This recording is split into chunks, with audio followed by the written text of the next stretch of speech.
And after the 4-day hearing, uupo na kaming formal at i-discuss na namin kung ano ba, kumusta ba ang takbo ng depensa, ano pa bang issue pwedeng ilatag, kung pwedeng mag-focus muna tayo sa jurisdiction, pukpukin natin ang pukpukin para matigil na itong ginagawang paglilitis prematurely. It has to resolve with finality of jurisdiction. Yan ang gagawin. Thank you, Attorney. Mabuhay Hope ka. for the best and expect the worst. At manatili kayong naninindigan laban sa ginawang kalupitan sa Pangulong Duterte at tuloy nyo ang inyong suporta sapagkat nakakarating kay Presidente Duterte ang suporta ninyo kahit hindi kayo nakikita at hindi kayo nakikita. Maraming salamat, Attorney. Thank you. Mabuhay ka. Dadagan Balita News Update. Ano yung overall na observation mo sa proceedings before the court, Attorney? Boring. Boring.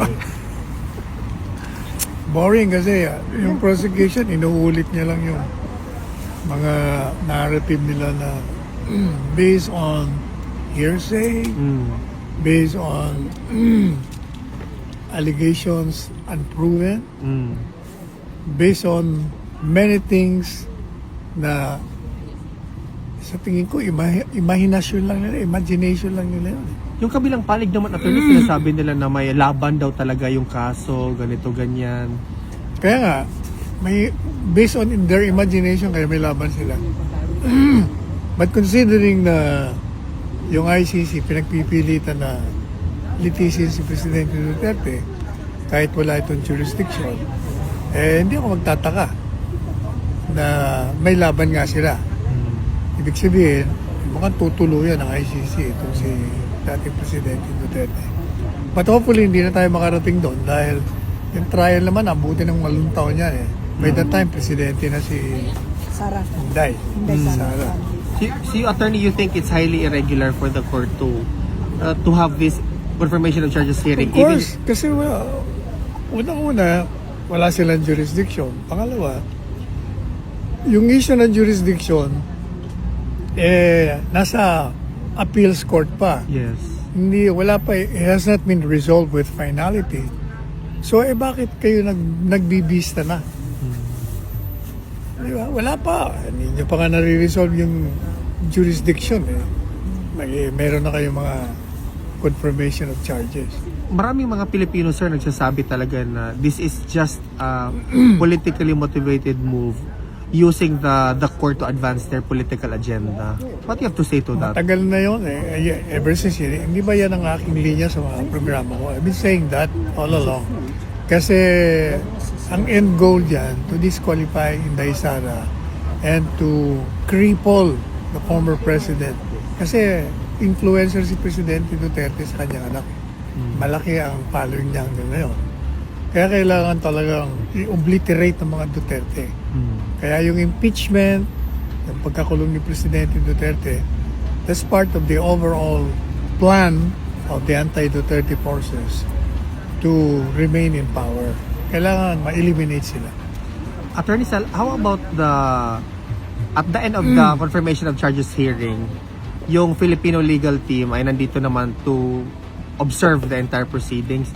What will happen, sir, after that? Wala, kami nandito para, apart from to give moral support, dahil mga kaibigan namin personal si Presidente Duterte at dati niya kaming kasama sa kanyang kabinete.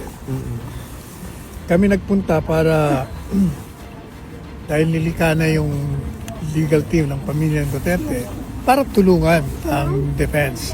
Kasi mulat sa pulse, sinasabi ko na kailangan may abogado na Pilipino kasi yung kaso niya ay Pilipino eh.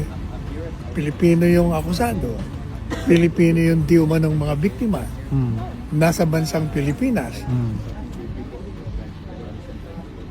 Ang pangyayari nangyari sa Pilipinas, ang mga batas na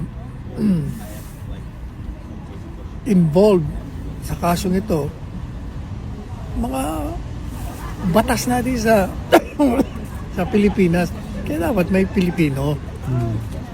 Siguro Kasi isang taon na, di ba?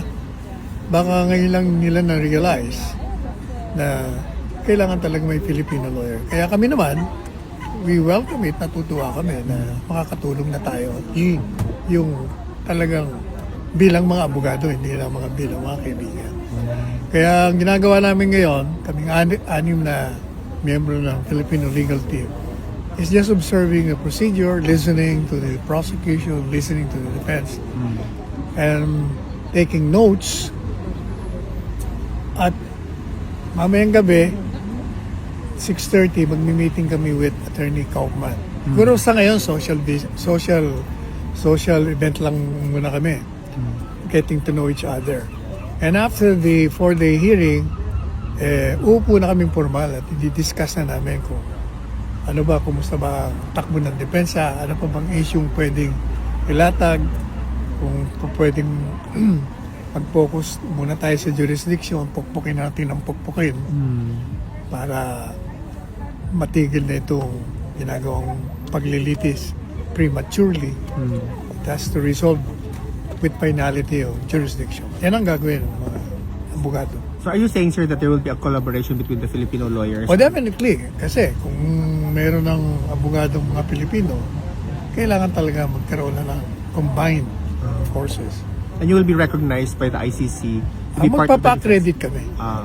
There is a process for that para pwede na rin kaming magsalita during the hearing kung magkaroon na ng formal trial.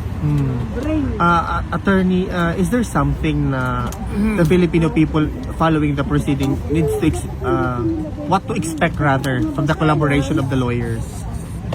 Well, ang aking mensahe sa kanila, hope for the best and expect the worst. Do you have a message, sir, sa mga sumusuporta at sumusubaybay sa Yun na nga. proceedings? That's Yun my na nga. message. Okay. Thank you, Attorney. Mabuhay Hope ka. for the best and expect the worst. At manatili kayong naninindigan laban sa ginawang kalupitan sa Pangulong Duterte at tuloy nyo ang inyong suporta sapagkat nakakarating kay Presidente Duterte ang suporta ninyo kahit hindi kayo nakikita at hindi kayo nakikita. Maraming salamat, Attorney. Thank you. Mabuhay ka.